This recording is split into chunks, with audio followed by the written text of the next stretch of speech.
ওই যে রাস্তার মাঝখানে বিশাল এক অজগর সাপ, রাস্তা বন্ধ করে দিয়েছে, কেউ যাইতে পারে না। দুনো দিকের মানুষ দুই দিকে দাঁড়ায় আছে। রে আব্দুল্লাহ, তুই সামনে আসবি না? আব্দুল্লাহ কয়, আজকে এই সুযোগ পাইছি, আজকে আমার জীবনের সুযোগ তৈরি হয়েছে। জ্যোতিষীর তন্ত্র মন্ত্র সত্য নাকি আল্লাহ নামের জিকির সত্য, আজকে প্রমাণ হয়ে যাবে, প্রমাণ হয়ে যাবে। আব্দুল্লাহ ভয় পায় না, ভয় পাওয়ার কোনো কারণ না। যার অন্তরের মধ্যে ইমানের নূর জাগ্রত হয়, যার অন্তরে হালাওয়াতে ইমান পয়দা হয়, যে মানুষটা আল্লাহর পরিচয় পেয়ে যায়, উলায়াত যার হাসিল হয়ে যায়, সে গায়রুল্লাহর কোনো ভয় তার অন্তরে থাকে না, মাখলুকের কোনো ভয় থাকে না, ভয় থাকে শুধুমাত্র খালিকের। আল্লাহ বলে, আলা ইন্না আউলিয়া আল্লাহ লা খাউফুন আলাইহিম ওয়ালা হুম ইয়াহজানুন। ওলি আল্লাহ যারা, তাদের কোনো ভয় নাই, তাদের কোনো চিন্তা নাই, তাদের কোনো পেরেশানি নাই, কোনো ভয় তাদের নাই। এজন্যই আব্দুল্লাহর মনের ভিতরে ওই বিশাল অজগর সাপের কোনো ভয়ভীতি নাই। কারণ আল্লাহ পাক রব্বুল আলামিন বলেছেন, আদ-দুনিয়া খুলিকাত লাকুম ওয়া আনতুম খুলিকতুম লিল আখিরা। দুনিয়া আল্লাহ সৃষ্টি করেছেন তোমাদের গোলামির জন্য, আর তোমাদেরকে আল্লাহ বানাইছেন আখিরাতের জন্য। অতএব তোমরা যদি আখিরাতের কাম করো, তামাম দুনিয়া তোমাদের গোলামি করবে। আখিরাতের কাম যদি তোমরা করো, গোলামি করবে তামাম দুনিয়া। বাঘ তোমার গোলামি করবে, সাপ তোমার গোলামি করবে, আসমান জমিন তরুলতা পশু পাখি দেওদানব সব তোমার গোলামি করবে যদি তুমি আখিরাতের কাম করো। কারণ আল্লাহ তোমার বানাইছেন আখিরাতের জন্য, আর দুনিয়া বানাইছেন তোমার গোলামির জন্য। এজন্য আমরাও তো দেখতে পাই, যারা আখিরাতের পাগল ছিলেন, তামাম দুনিয়া তাদের গোলাম হয়ে গেছে। হ্যাঁ, এ ভাই আমাদের সিলেটের বাহুবল এলাকার বহুত বড় একজন বুজুর্গ ছিলেন, আব্দুল হামিদ সাহেব রাহিমাহুল্লাহ। রশিদপুর চৌমনির মধ্যে এসে আসলেন। ওই চৌরাস্তার মধ্যে বিশাল একটা বাঘ বসে আছে রাস্তার মাঝখানে, কেউ যাইতে পারে না, নড়তে পারে না, চড়তে পারে না। বাঘটা মাঝ রাস্তার মাঝখানে বসা। ওই এলাকাটা হলো পাহাড়ি এলাকা, চতুর্দিকে পাহাড়, মানুষজন দূরে দাঁড়ায় আছে। আল্লাহর ওলি আসতেছেন, মানুষেরা কয় হুজুর যায়েন না। রাস্তার মাঝখানে রয়্যাল বেঙ্গল টাইগার বসা। আল্লাহর ওলি তিনি তো আখিরাতের পাগল, আল্লাহর খাস গোলাম। বাঘ ভাল্লুকের ভয় তার অন্তরে থাকার কথা না, কারণ তার তো অন্তরে ইয়াকিন বাঘকে আল্লাহ আমার ক্ষতি করার জন্য পাঠায় নাই, আল্লাহ বাঘ বানাইছে আমার গোলামি করার জন্য। সুবহানাল্লাহ। আসলেন বাঘটার কাছে, আইসা কানে ধরলেন, কানে ধইরা বলতেছেন, আরে বাঘ, তোর থাকার জায়গা, রেস্টের জায়গা, ঘুমানোর জায়গা, রাস্তা নয়। তোর বাসস্থানের জায়গা হলো জঙ্গল, রাস্তা হলো আল্লাহর বান্দাদের হাঁটা চলা করা রাস্তা, হাঁটা চলা করার জন্য। কেন তুই সমস্যা সৃষ্টি করো? তুমি তোমার জঙ্গলে চলে যাও। কানে ধরে বাঘটারে জঙ্গলের দিকে রূপ করাইয়া দিলেন। বেশ কিছুক্ষণ জায়গা তিনি বাঘের কানে ধইরাও তারে আগায়া দিলেন। হাজারো মানুষজন তাকায় তাকায় শুধু দেখছে, যেই বাঘের কাছে যাবার সাহস কারো নাই, সেই বাঘের কান ধরে তারে জঙ্গলের দিকে পাঠায় দিলেন। কে তিনি? তিনি আখিরাতের পাগল একজন আল্লাহর বান্দা। আদ-দুনিয়া খুলিকাত লাকুম ওয়া আনতুম খুলিকতুম লিল আখিরা। मैं तालिम मौला हूँ मेरे इश्क़ निराला, मैं तालिब मौला हूँ मेरे है जुमला जहाँ जिनके तजल्ली से उजाला, है जुमला जहाँ जिनके तजल्ली से उजाला। मैं दरुद जखा गैर खुदा यार नदारम, जुज़ियाद खुदा ही चे दिगर कार नदारम, जुज़ियाद खुदा ही चे दिगर कार नदारम। এ ভাইয়ের জন্য বলতেছি, একটু মনোযোগ দিয়ে শুনো রে আল্লাহর গোলাম।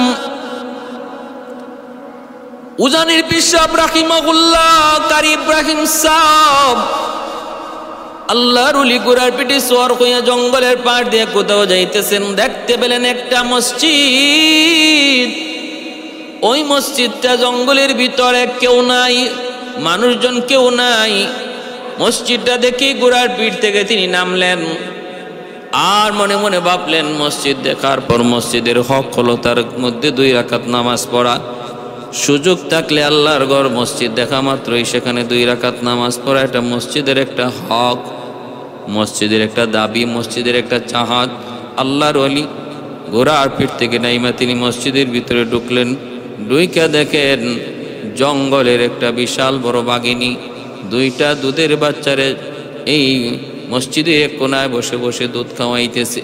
আল্লাহর ওলি মাঝখানে ঢুকলেন। তিনি মসজিদের ভিতরে ঢুইকা যেই মাত্র দেখলেন এত বড় বাঘ বাচ্চারে দুধ খাওয়ায়। মানুষজন দূর থেকে বলতেছে, হুজুর এই মসজিদে ঢুকেন না, এই মসজিদে বাঘ আসা যাওয়া করে, এজন্য কেউ এই মসজিদে যায় না, মসজিদে ঢুকে না। আল্লাহর ওলি আস্তে করে বাঘের কাছে যায়, তিনি ভাষণ দিলেন। ভাষণটা কি ছিল? এরে বাঘ শুন রে, আল্লাহ পাক রব্বুল আলামিন তোমাকে বানাইছে মানুষের খেদমতের জন্য, মানুষের সমস্যা করার জন্য আল্লাহ তোমারে বানায় নাই। তোমার কারণে আল্লাহর বান্দার আল্লাহর ঘর মসজিদে আসতে পারে না, ভয় পায়। কি জবাব দিবি, কি জবাব দিবি হাসরের মাঠে আল্লাহর সামনে? অতএব তুমি তোমার বাসস্থান জঙ্গলে চলে যাও, আর মসজিদ আল্লাহর বান্দাদের জন্য স্বাধীন করে দাও। এই বইলা তিনি যখন আওয়াজটা দিলেন, বাগে নিয়ে আস্তে করে বাচ্চা নিয়া সে যে মসজিদ থেকে গেল, আজও গেল, কালও গেল, আর জিন্দিগিতে কোনো দিন এর আশেপাশেও বাঘটা বাঘিনীটা আসলো না। মসজিদ আবার মানুষের দ্বারা আবাদ হয়ে গেল। এ ভাইয়ের জন্য বলতেছি, কথাগুলো বিশ্বাস করবে যারা আল্লাহওয়ালাদের প্রতি এহতেরাম শ্রদ্ধা রাখে। আর যাদের অন্তরে আল্লাহওয়ালাদের প্রতি কোনো শ্রদ্ধা নাই, বরং দুশ্মনী আছে, এরা কথাগুলি নিয়ে মজাক করবে, ঠাট্টা করবে। কারামাতুল আউলিয়া হাক্কুন, যারা বিশ্বাস করে তারা এর প্রতি শ্রদ্ধা রেখে কথা বলবে। আর যারা ওলি আল্লাহদের কারামত বিশ্বাস করে না, এদের কাছে মজাক হবে, ঠাট্টা হবে। ভাইরা বন্ধুরা জন্য বলি, খেয়াল করে মনোযোগ দিয়ে শোনো রে বান্দা। ওই যে আল্লাহর ওলি দরবেশ আব্দুল্লাহ তামের কি তিনি আল্লাহর নামের জিকির শিখাইলেন। আর আব্দুল্লাহ মনে মনে কয় আজকে প্রমাণ করার সুযোগ, জ্যোতিষীর তন্ত্র মন্ত্র সত্য নাকি আল্লাহ পাকের নামের জিকির সত্য, এটা আজকে প্রমাণ করার টাইম। এই বইলা আব্দুল্লাহ 2টা পাথরের কঙ্কর প্রথমে হাতে নিছে, হাতে নিয়ে বলতেছে, আল্লাহ যদি জ্যোতিষীর তন্ত্র মন্ত্র সত্য হয় তাহলে যেন সাপটা মরে যায়, সাপটা যেন মরে যায়। তন্ত্র মন্ত্র পইরা যখন সে এই পাথরে ফু দিয়া পাথরটা সাপের দিকে মারল, সাপ মরবে দূরের কথা, সাপ আরো রাগান্বিত হইয়া ফুসফাস করে উঠল। সাপ আরো রাগান্বিত হয়ে ফুসফাস করে উঠল। মানুষজন আরো দূরে চলে গেল। আব্দুল্লাহ কয়, রাগ, থাম থাম, বুঝেছি, আমি সব বুঝেছি, এইবার আসল পরীক্ষা। ও মালিক, তোমার ইসমে আজমের নাম যদি সত্য হয়, দরবেশের শিখানো জিকির যদি সত্য হয়, তাহলে সাপটা যেন মরে যায়। বিসমিল্লাহির রহমানির রহিম বইলা যখন ঢিল মারলো, ছোট্ট পাথরের কণা সাপের গায়ে লাগা মাত্রই যেন অ্যাটম বম সাপের উপরে পড়লো। এত বড় বিশাল সাপ মুহূর্তের মধ্যেই জাগাতে মারা গেল। মানুষের মধ্যে হইচই পড়ে গেল। মানুষেরা আব্দুল্লাহ কি জানি মন্ত্র শিখতেছে রে, কি জানি মন্ত্র শিখতেছে। পরের দিন দেখা যায় বাঘ রাস্তার পাশে দাঁড়ানো। মানুষজন ডাক দিয়া কয়, আব্দুল্লাহ আজকে আসবি না, আজ কিন্তু সাপ নয়, আজকে কিন্তু রয়্যাল বেঙ্গল টাইগার, কলিজারা পর্যন্ত চিবায় খেয়ে ফেলবে। আব্দুল্লাহ কয়, ঠিক আছে, আমার কাছে সব মন্ত্রই আছে। এই বইলা সে বিসমিল্লাহির রহমানির রহিম বইলা এরকম ভাবে পাথরের চাকা দিয়ে ঢিল মারলো।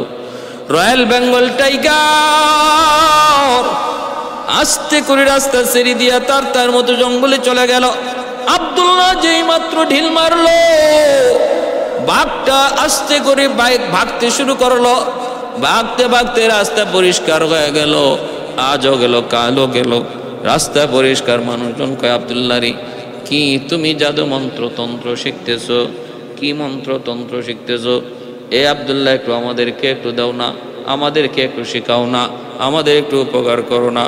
অমুকে কয় আমার অমুক জ্বর, অমুকে কয় আমার অমুক সমস্যা, অমুকে কয় আমার ওই জন্মগত একটা রোগ। এ আব্দুল্লাহ, একটু দে না, দে না, দে না বাবা, একটু দে না। পানি পড়া দে, ভালো হয়ে যায়। হাত দিয়ে মুইসা দে, ভালো হয়ে যায়। কুষ্ঠ রোগী ভালো হয়ে যায়, অন্ধ রোগী ভালো হয়ে যায়। আব্দুল্লাহ মুস্তাজাবুদ দাওয়া, হাত উঠে আল্লাহর কাছে যা চায় আল্লাহ তাই কবুল করে নে। চারদিকে আব্দুল্লাহ সুনাম ছড়ায় পড়লো, সুনাম ছড়ায় পড়লো। বাদশার দরবারে একজন মন্ত্রী আছিল, কানা মন্ত্রী।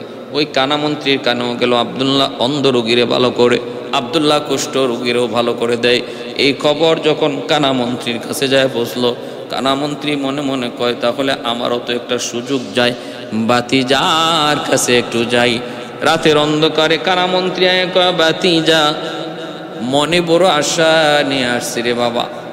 আল্লাহর দুনিয়াটা কোনোদিন দেখলাম না, আল্লাহর দুনিয়াটা কত সুন্দর তাও দেখলাম না, জানলাম না।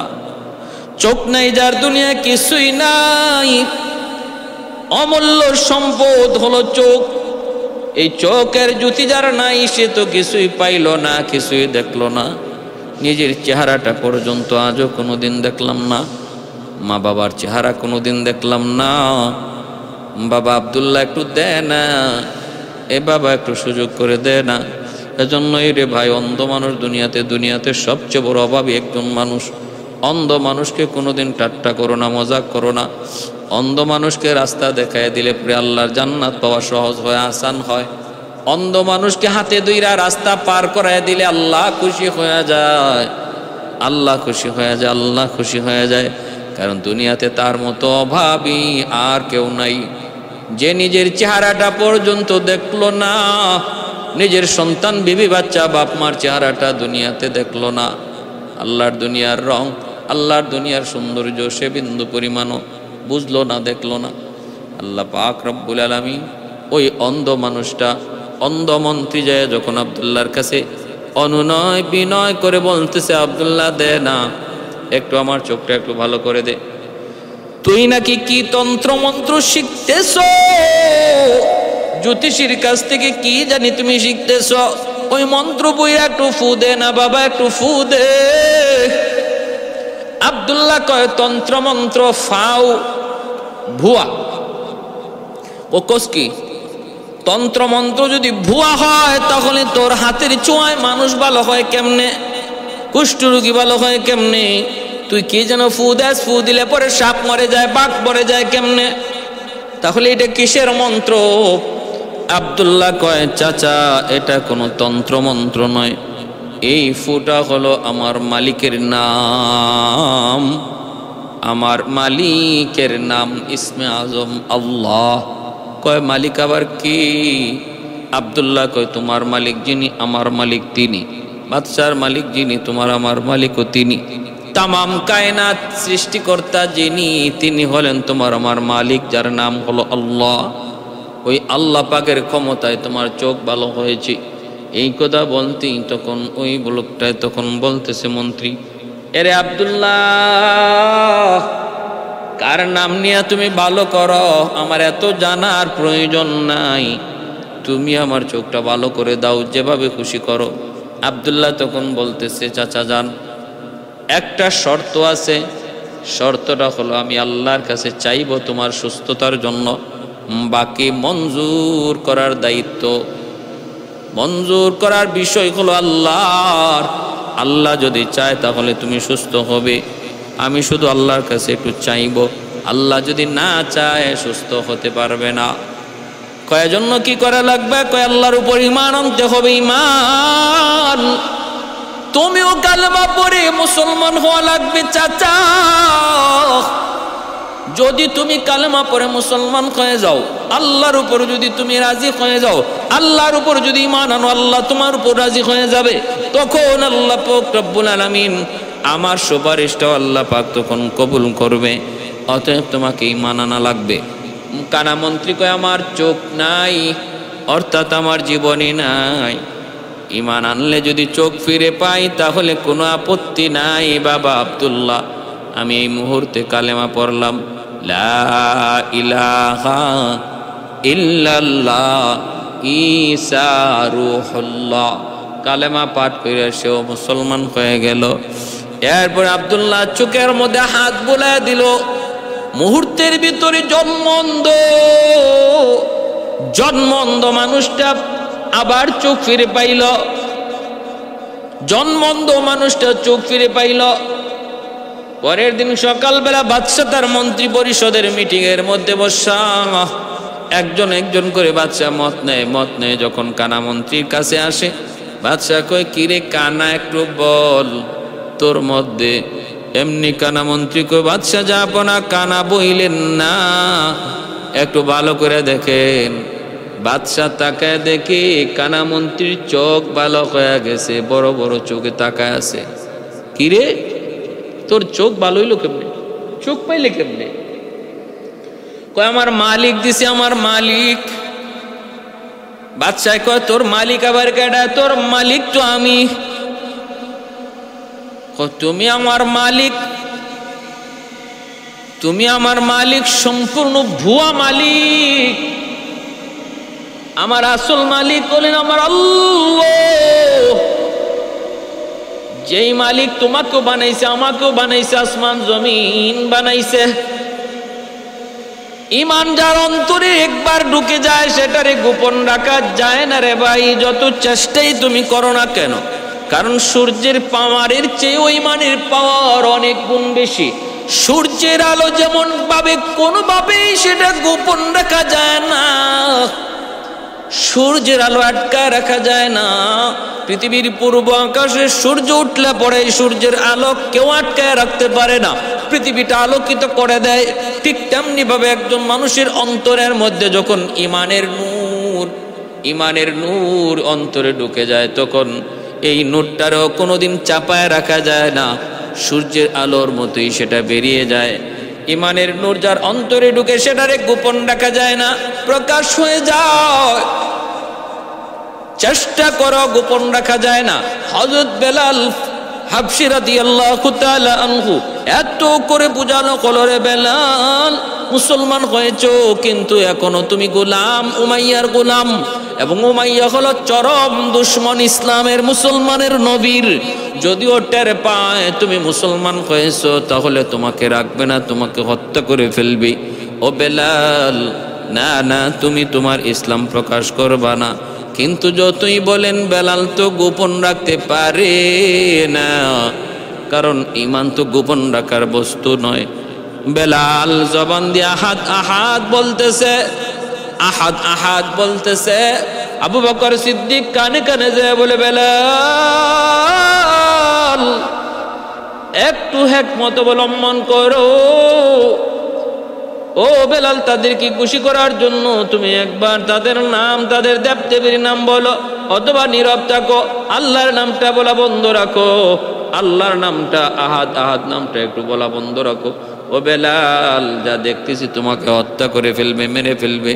কারণ সূর্যের আলোতে দিনের বেলা চাপায়া রাখে আর বুকের উপরে পাথর চাপা দিয়া রাখে। রাতের বেলা প্রচন্ড আঘাত করে শরীরে ক্ষত বিক্ষত শরীরটাকে আবার রৌদ্রের মধ্যে দিনের বেলা শোয়া দেয়। পাথরই গরম, ক্ষত বিক্ষত জায়গার মধ্যে এই গরমে পাথরগুলা লাগে, খসে খসে গোশত পড়ে যায়।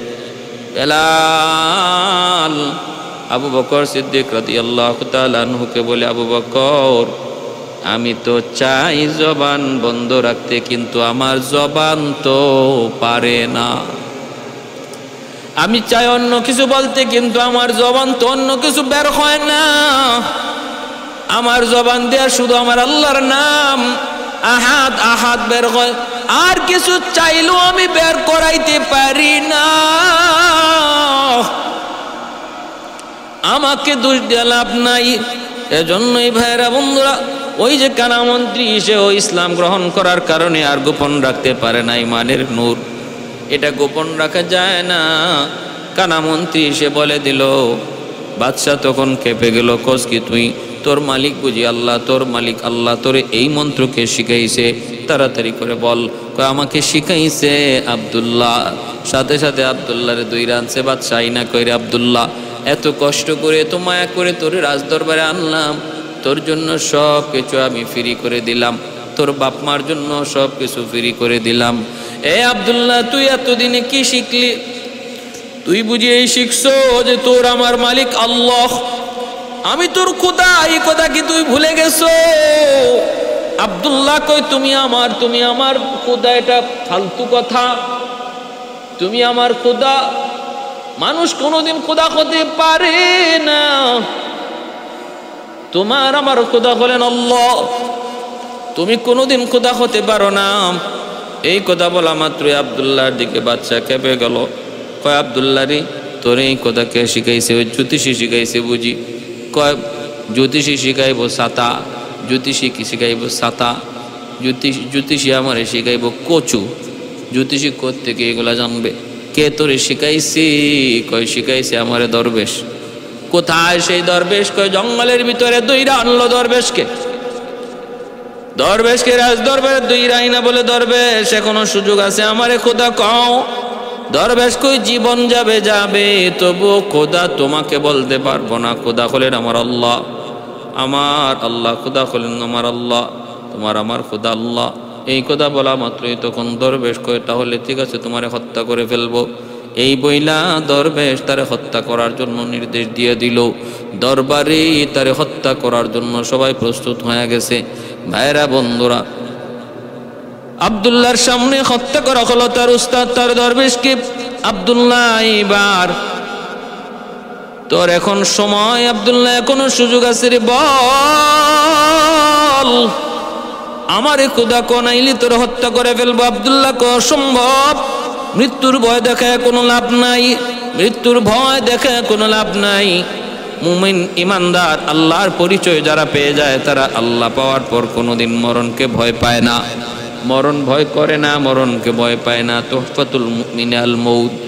এই কথা বলা মাত্রই বাদশাহ আদেশ দিল, কয়ে যাও, পরে তোমরা পাহাড়ের উপরে নিয়ে উঠাও, পাহাড়ের উপর থেকে সাইরা দিবা, আর 4 বার আগে বলবা সে আমার খোদা মানে কি মানে না, মানলে ভালো, না মানলে ফালায় দিবা। সৈন্য সামন্ত আব্দুল্লাহরে ধইরা পাহাড়ের উপরে নিয়ে উঠলো, হাত পা বেঁধে তারা পাহাড় থেকে ফালায় দিবে। আব্দুল্লাহ কোনো সময় আছে বল? আব্দুল্লাহকে অসম্ভব, মরণের ভয় তোমরা দেখাও না রে। মুসলমান ইমানদার মরণের ভয় পায় না, ইমান দিতে পারবে না, জীবন দিতে পারবে, জীবন দিবে, ইমান দিবে না। পাহাড় থেকে ফালায় দিল আব্দুল্লাহরে। আব্দুল্লাহ চোখটা মুইচা আল্লাহর কাছে কান্দে, কয় মালিক, আজকে আমার জান যাবে, আমার প্রাণ যাবে, শুধুমাত্র তোমাকে রব কয়া ডাকার কারণে, তোমার আল্লাহ কয়া ডাক দেওয়ার কারণে, আর কোনো কারণ নাই। শুধুমাত্র তুমি খালিকার মালিকে আল্লাহ বলার কারণে। ও আল্লাহ, তুমি এর সাহায্য করো, তুমি আমাকে সাহায্য করো।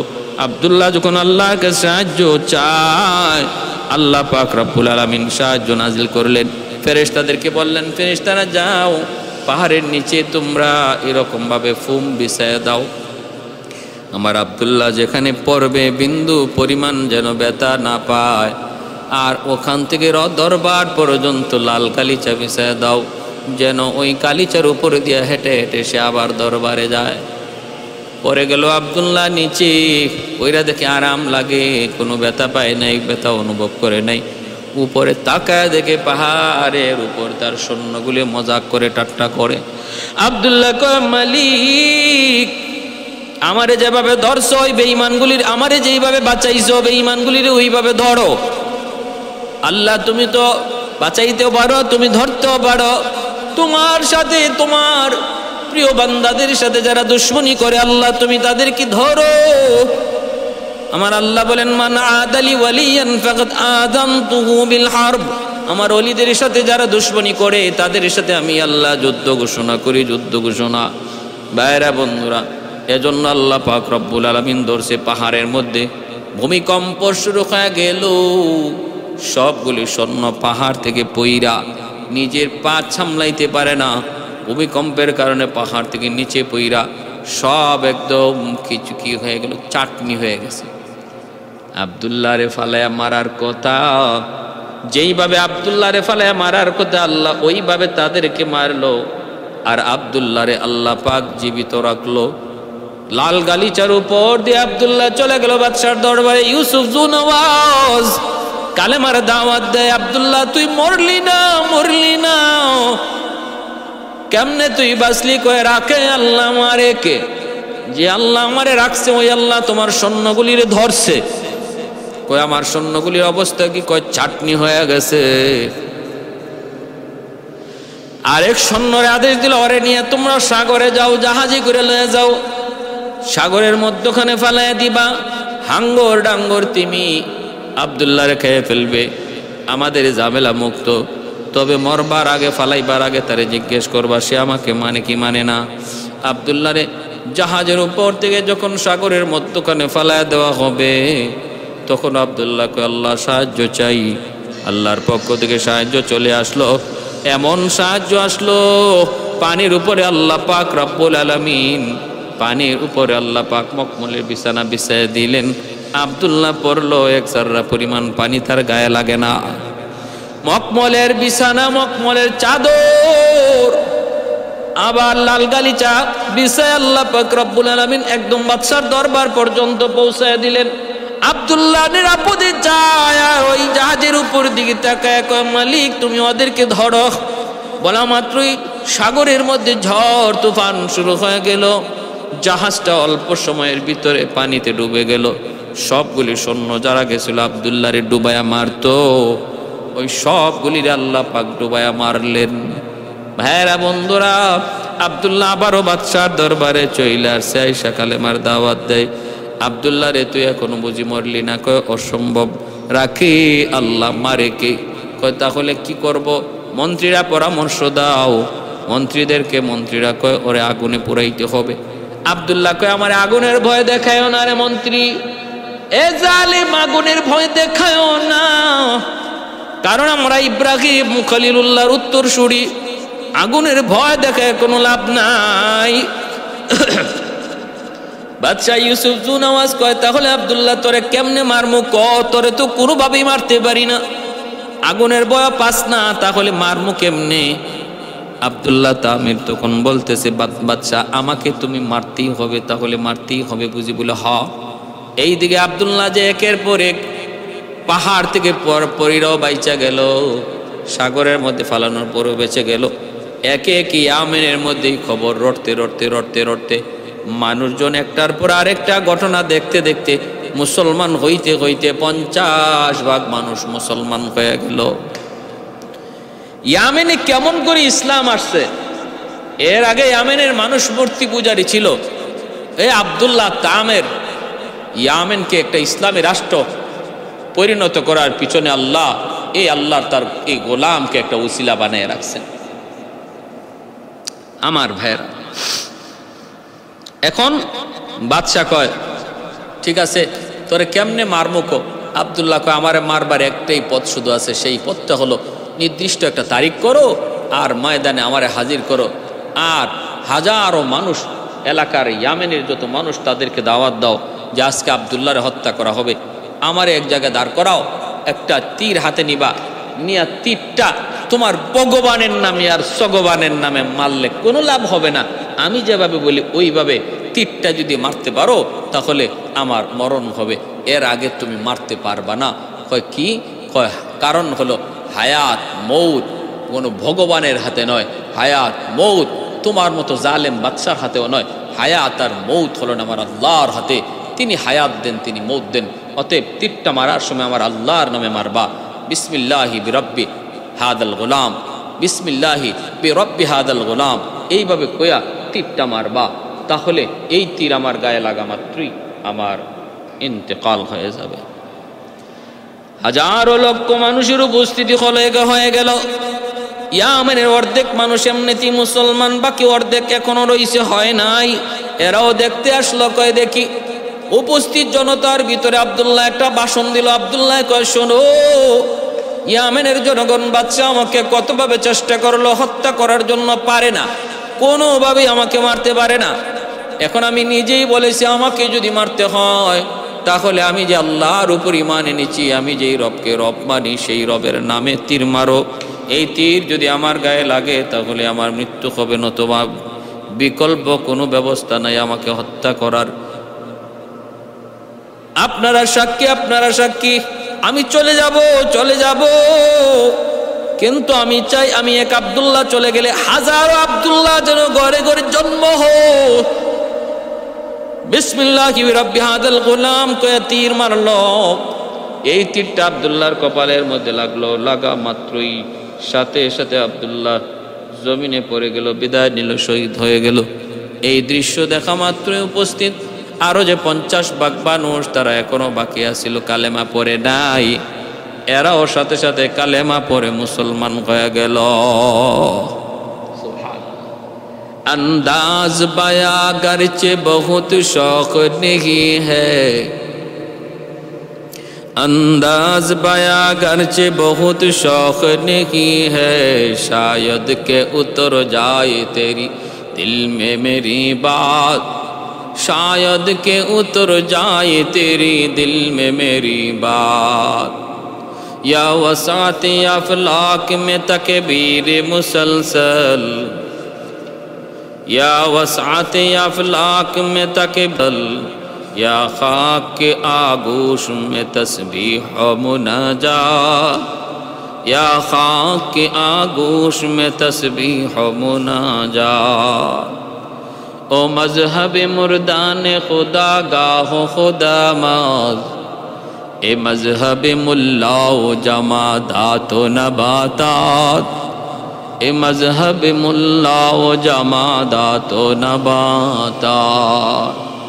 বাদশাহ এবার কয়, কিরে মন্ত্রীরা, এখন কি হইল? আব্দুল্লাহরে মাইরা লাভ হইল না লস হইল? এখন তো দেখা যায় ইয়ামেনের সব মানুষ কালেমা পরে মুসলমান হয়ে গেছে, এখন কি করবা? মন্ত্রীরা কয়, আপনি 60 হাত দৈর্ঘ্য 60 হাত প্রস্থ একটা বিশাল, 60 হাত গভীর একটা বিশাল গর্ত বানান, আর এই গর্তের মাঝে একজন একজন করে দইরা আনমু, জনগণ আইনে কুমু আপনারে খোদা সেজদা দিত, যদি দেয় তাহলে তো ভালো, আর যদি না দেয় ধাক্কা দিয়ে এই আগুনের অগ্নিকুণ্ডে ফালাইয়া দিব। বাদশাহ মন্ত্রী পরিষদ সব আগুনের পাড়ের মধ্যে সিংহাসন লইয়া বইছে, আর জনগণ ধইরা আনে, আইনা কয় বাদশারে সেজদা কর, যদি সেজদা করে তো ভালো সারে, আর যদি সেজদা না করে তাহলে ধাক্কা দিয়ে আগুনে ফালাইয়া দেয়। মন্ত্রীরা কয়, কোনো চিন্তা করবেন না, জনগণ আমাদের সাথে থাকলে থাক, না থাকলে নাই, আমাদের বাহিনীর কোনো অভাব নাই, পুলিশ বাহিনী, র্যাব বাহিনী, আর্মি বাহিনী, সব বাহিনী আমাদের আছে, জনগণ থাকলে থাক, না থাকলে নাই, আর থাকবে না কেন, পিটায়া সব একদম একদম এক দাঁড় করে ফেলবো, সাইজ করে ফেলবো, আর যদি তাও না মানে আগুনে পুড়াইয়া মারবো। এই হলো জালেমদের জুলুমের নমুনা। বাদশাহ যখন এইভাবে ঘোষণা দিয়ে দিছে, একজন একজন করে আনে আর একজন একজন করে আগুনে ফালায়। আল্লাহ এই কথাই পবিত্র কোরআনের সূরা বুরুজে বলেছেন, ওয়ামা নাকামু মিনহুম ইল্লা আন ইউমিনু বিল্লাহিল আজিজিল হামিদিল্লাযী লাহু মুলকুস সামাওয়াতি ওয়াল আরদ ওয়াল্লাহু আলা কুল্লি শাইইন শাহীদ। আল্লাহ পাক রব্বুল আলামিন বলেন, ওই দিন ইমানদারদেরকে যে শাস্তিটা দিয়েছিল এর একটাই শুধু অপরাধ, তাদের একটাই অপরাধ, তারা ইমানদার, তারা মুমিন, একটাই তাদের অপরাধ, তারা মুমিন, তারা ইমানদার, তারা আমি আল্লাহকে বিশ্বাস করেছে, এটাই শুধু তাদের অপরাধ, আর কোনো অপরাধ নাই। আল্লাহ পাক রব্বুল আলামিন বলতেছে, ওয়াস-সামা'i যাতিল বুরুজ ওয়াল ইয়াউমিল মাউউদি ওয়া শাহিদিন ওয়া মাশহুদ কুতিলা আসহাবুল উখদুদ কুতিলা আসহাবুল উখদুদ। আল্লাহ 4টা কসম খেয়ে বলে, ওই যে গর্তের কিনারার মধ্যে যেই মানুষগুলা বসা ছিল, গর্ত খননকারীরা, এরা ধ্বংস হোক, ধ্বংস হোক। কুতিলাল। ভাইয়েরা, বন্ধুরা, আল্লাহ বলেন, والسماء ذات البروج واليوم الموعود وشاهد ومشهود قتل أصحاب الأخدود النار ذات الوقود إذ هم عليها قعود وهم على ما يفعلون بالمؤمنين شهود তামসা দেখতেছিল যারা আগুনের কিনারার বৈশা বৈশা যারা তামসা দেখতেছিল ইমানদারকে আগুনে ফালায় আর ওরা বসে বসে তামসা দেখে এরা সব ধ্বংস হোক। আল্লাহ পাক রব্বুল আলামিন এই ঘটনাটাই উল্লেখ করেছেন। একজন ছয় মাসের বাচ্চা নিয়ে মহিলাটাকে হাজির করা হলো। মহিলাকে ডাক দিয়া কইতেছে, মহিলারে তুই খোদা ক বাদশারে সেজদা করো, অসম্ভব কয় অসম্ভব, অসম্ভব কয় নাইলে কিন্তু আগুনে ফালায় দেব। মহিলা কয় আগুনে ফালায় কোনো লাভ নাই, কোনো অসুবিধা নাই, তবু ইমান দেব না। কয় বাচ্চাটারে কিন্তু আগুনে ফালায় দিব। মহিলা কয় বাচ্চার ভয় দেখাও না, আমরা বিবি হাজেরার উত্তরসূরি, আমাদের পূর্বপুরুষ সন্তান কুরবানি দিয়ে তারা অভ্যস্ত, অতএব সন্তানের ভয় দেখা লাভ নাই। টান দেয়া বাচ্চাটারে আগুনে ফালায় দিল। 6 মাসের দুধের বাচ্চা আগুনে পইরা সে বাসন দিল। বাসনটা ছিল এমন আগুন। ও মা, তুমি দেখতেছো এটা আগুন, বাস্তবে এটা আগুন নয়। আল্লাহ এই আগুনটারে ফুলের বাগান বানায়া দিছে ইব্রাহিম খলিলুল্লাহর মতো। সুবহানাল্লাহ। ইব্রাহিম খলিলুল্লাহ যেইভাবে আগুনকে আল্লাহ বা ফুলের মালা বানাইছিলেন এরম বানায় দিছে। মা তুমি কোনো ভয় পেও না। এই ভাষণটা দিল আর মারও আগুনে ফালাইয়া দিল। ভাইরা বন্ধুরা, সমস্ত মানুষজন উপস্থিত, ছোট্ট এই বাচ্চাটার দুধের বাচ্চার এই ভাষণটা তারা শুনতে পেয়েছিল। এর পরে আল্লাহ পাক কয় অনেক হইছে, এখন আর না, এরে আগুন তোরে আমি আল্লাহ আদেশ দিলাম, জালেমগুলিরে ধর। আগুন নিচ থেকে লাফ দিয়ে উপরে উঠে গেল। উপরে ওইটা মন্ত্রী পরিষদ যা ছিল সবের গায়ে আগুন ধরলো, চাপ দিয়া ধরলো আগুন। আর বাদশাহ ইউসুফ জুনাওয়াজের পিছনে পিছনে একটা আগুন দৌড়াইতে লাগলো। বাদশাহ চোখের সামনে দেখতেছে তার অমুক মন্ত্রী জ্বলতেছে, অমুক মন্ত্রী জ্বলতেছে, অমুক জ্বলতেছে। আর সে তখন দরবারের দিকে দৌড়াইতেছে, পিছন দিকে একটা আগুন তারে দৌড়াইতেছে। দৌড়াইতে দৌড়াইতে রাজ দরবারের ভিতরে নিয়ে ঢুকাই দিছে জালেমকে। পিছনে পিঠ লেগে গেছে দেয়ালে, এখন আর লড়তে পারে না, চড়তে পারে না। বাদশাহ যখন পিছনে আর যাইতে পারে না, আগুনটা তার পাশে যাইয়েই তারে ঝাঁপ দিয়ে ধরলো। কোনো কোনো রাওয়ায়াতে এসেছে সে দৌড়তে দৌড়তে সাগরে চলে গেল। আবার কোনো রাওয়ায়াতে এসেছে জালেম বুখতে নসর বাদশার মাধ্যমে আল্লাহ এই জালেমকে আল্লাহ খতম করলেন। আগুনে পুরাইয়া পুরা দরবার আল্লাহ খতম করলেন। অতএব জালেমের জুলুমের শেষ আসেনি না নাই? পরিণাম ভালো নয়, সব জুলুমেরই শেষ আছে। আল্লাহ ধরে না, ধরলে আল্লাহ ছাড়ে না। আল্লাহর ধরা বড় কঠিন। ইন্না বাতুশা রাব্বিকা লাশাদীদ। বহুত বড় এক অগ্নি পরীক্ষার ঘটনা আল্লাহ পবিত্র কোরআন সূরা বুরুজের মধ্যে উল্লেখ করে তার হাবিব এবং গোটা মুমিন জাতিকে আল্লাহ মেসেজ দিলেন, যারাই ঈমান এনেছো মনে কইরো না যে তুমি ঈমান আনার দ্বারাই তুমি জান্নাতি হয়ে গেছো। যতজনে দৌলতে ঈমান আনছো, ঈমান পাইছো, এই ঈমানের পরীক্ষা কম বেশি তোমার জীবনে আসবে। এই ঈমানের পরীক্ষা কম বেশি আসবে। যার ঈমান যত মজবুত হবে তার পরীক্ষা তত কঠিন হবে। কারো পরীক্ষা জীবনে হবে একবার, কারো পরীক্ষা জীবনে হবে বহুবার। অতএব পরীক্ষার মাধ্যমে ঈমানের স্তর, ঈমানের মর্যাদা, ঈমানের মাকাম আল্লাহ পাক ঈমানকে মজবুত করবে আর তার জান্নাতে মাকাম আর মর্যাদা আল্লাহ বাড়াইয়া দিবে। অতএব ভাইয়েরা, আমরাও যারা ঈমানদার মুমিন, আমাদের জীবনে আল্লাহ পাকের পক্ষ থেকে ছোট বড় ঈমানের পরীক্ষা আসবে। ওই পরীক্ষায় আমরা হতাশ হব না, আমরা নিরাশ হব না। সর্বদা আমরা পরীক্ষার মধ্যে মজবুত থাকব, আল্লাহর উপরে ইয়াকিন আর ভরসা রাখব, সর্বদা আল্লাহর সাহায্য চাইব। যে মানুষটা আল্লাহর হুকুমের উপর মজবুত থাকবে, আল্লাহর গাইবি মদদ আর সাহায্য তার সাথেই থাকবে। আল্লাহ আমাদের সবাইকে এই কথাগুলোর উপর আমল করার এবং নিজের ঈমান আমলকে মজবুত রাখার তৌফিক আল্লাহ দান করুন। ওয়া আখির দাওয়ানা আনিল হামদুলিল্লাহি রাব্বিল আলামিন।